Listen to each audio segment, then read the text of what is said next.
Okay, in our ongoing tutorial on cost functions, if you go to page 130, you start to see a tabular form.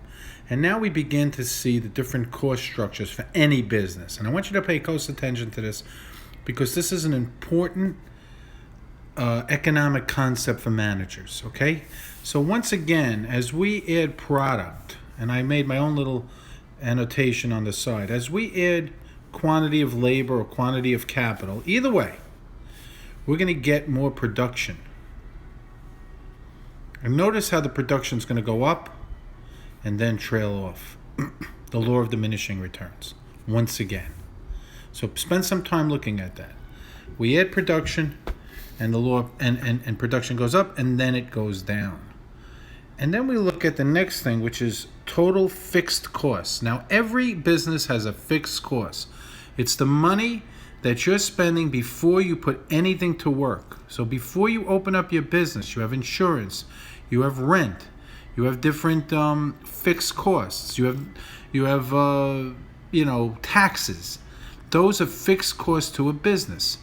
Those are, of course, we have when our production or what we're producing is at zero. At zero, you have fixed costs. And notice, fixed costs don't change at all. And that's an important concept to keep an eye on. Fixed costs do not change at all.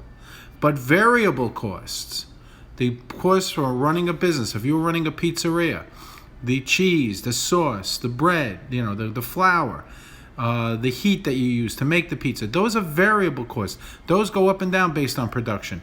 And notice they go up and then they continue to go up in a increasing fashion. The only costs we have in a business are fixed and variables. There's no other. You remember that from your accounting. So when you add those together, you get total cost.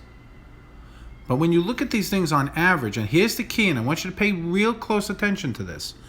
As you continue to produce, your average fixed cost goes down and down and down because fixed costs don't change.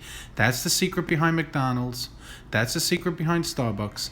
They have a fixed cost for certain things. Their labels, their brands, their methodologies. And as they open up new stores, their average fixed costs keep going down. That's a key. You must remember that. That is called economies of scale.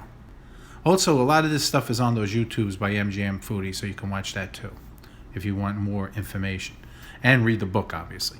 The variable costs will go down and then they go up because eventually your costs go up. It works just like diminishing returns.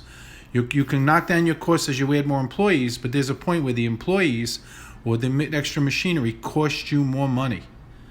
And then it starts to trail up. And then finally, when you add these two together, you get your average total costs. And a very important number, the change in total cost over your change in production is your marginal cost. You must pay attention to that. So, I'm going to come up with another video after about the graphs because we do everything by graph. But for today, or for the next part of this important unit, I want you to read these chapters and I want you to look at this tabular form, remembering that fixed costs keep going down and variable costs go down and then they go up. And we'll talk about those in a minute. Very important that you continue to review this and get the concept. And if you don't understand it, to call me.